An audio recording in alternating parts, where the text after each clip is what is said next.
책을 펴내며 검찰이 바로 서야 나라가 바로 선다. 나는 이 순간 국가와 국민의 부름을 받고 영광스러운 대한민국 검사의 직에 나섭니다. 공익의 대표자로서 정의와 인권을 바로 세우고 범죄로부터 내 이웃과 공동체를 지키라는 막중한 사명을 부여받은 것입니다. 나는 불의의 어둠을 걷어내는 용기 있는 검사, 힘없고 소외된 사람들을 돌보는 따뜻한 검사, 오로지 진실만을 따라가는 공평한 검사, 스스로에게 더 엄격한 바른 검사로서 처음부터 끝까지 혼신의 힘을 다해 국민을 섬기고 국가에 봉사할 것을 나의 명예를 걸고 굳게 다짐합니다. 검사선언 전문이다. 취임 직후인 2008년 검사도 의사처럼 직무에 관한 선서를 해보는 게 어떻겠냐는 이명박 전 대통령의 제안을 받아 법무부가 제정한 것이다. 새로 임명되는 검사가 낭독하는 선서문에는 이처럼 좋은 말이 가득 담겨 있다. 이 선서문이 검찰이 과거와 현재의 긍지와 자부심을 바탕으로 미래를 지향하는 글이었다면, 그리고 이에 시민들이 동의하고 이 선서의 정신을 지켜내려는 그들의 헌신에 찬사를 보내는 상황이라면 좋았을 것이다. 하지만 애석하게도 이 글은 시민들에게 그저 공허한 말로 지켜지지 않을 약속으로 들린다. 검찰은 만인의 귀감이 되는 검사를 기린다며 이미 2005년부터 최저격 검사상과 이준 검사상을 만들었다. 두 사람이 불이익을 무릅쓰고 권력의 부당한 지시에 굴하지 않고 정의를 세우려 노력했기 때문에 이름을 따서 상을 제정했던 것이다.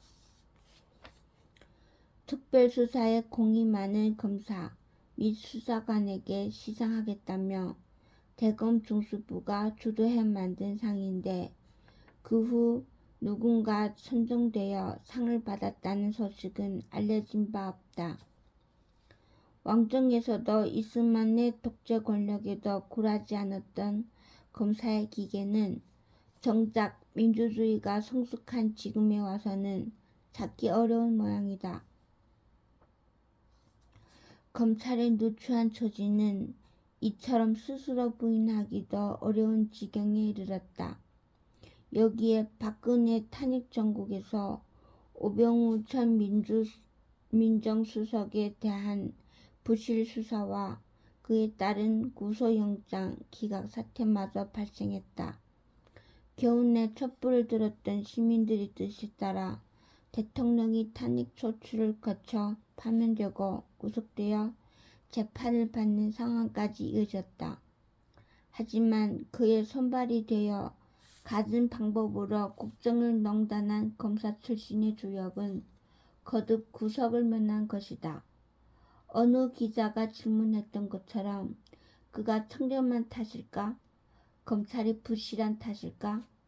오병우 라인이 제19 감싸기라는 비난이 잦아들지 않고 검찰 수뇌부에 사람을 보내 절대 혼자 죽지 않겠다며 압박했다는 소문이 무성하다.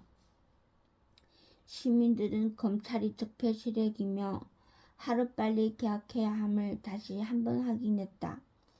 새로 정권이 들어섰고 새로운 내각이 꾸려지고 있다.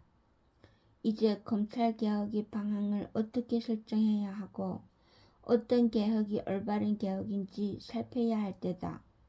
이를 짚어보기 위해 오랫동안 검찰과 가까운 곳에서 혹은 검찰 조직 안에서 일해온 전문가들과 긴 대화를 나누며 생각을 정리했다.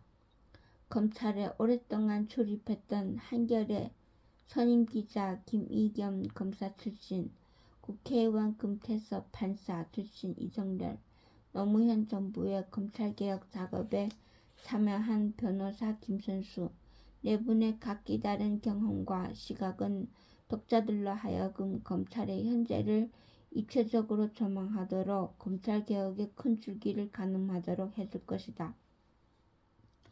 검찰이 바로 서야 나라가 바로 선다.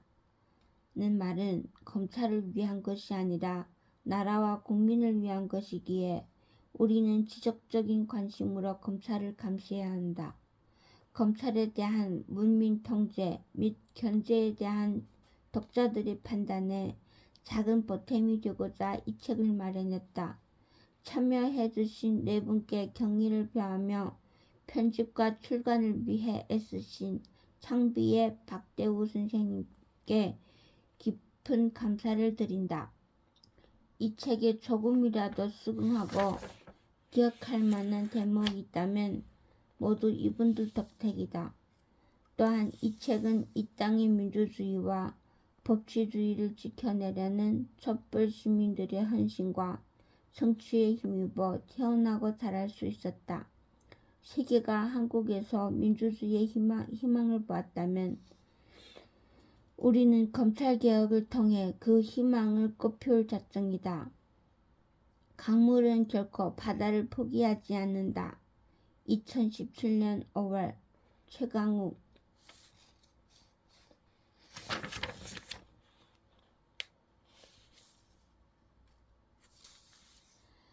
최강욱, 김희겸. 그 많은 우병우는 누가 다 만들었나? 60년 개혁 불발 흑역사. 김희겸. 1963년 태어나 대학에서 법학을 전공했다. 1985년 민정당 연수원 점거 농성을 주도한 혐의로 구속되어 2년 반 동안 복역했다. 1988년 한겨레 신문사에 입사했고 1990년대 초반부터 법조팀에서 일하면서 검찰 특히 수뇌부의 메커니즘을 직접 보고 기록했다. 2016년 9월 최순실 게이트 관련 특정을 최초로 되는 박근혜 게이트 전국에서 여러 굵직한 기사를 냈다. 한국의 정당 정치, 특히 야권에 과감히 훈수를 두는 기자로 정평이 났다. 2017년 현재 한겨레 선임 기자로 일하고 있다. 검찰의 과거사를 알아야 그 속을 알 수 있다. 최강욱. 2008년 검찰이 조직 창립 60주년을 맞아 자체 선정한 20대 사건의 내용이 흥미롭습니다.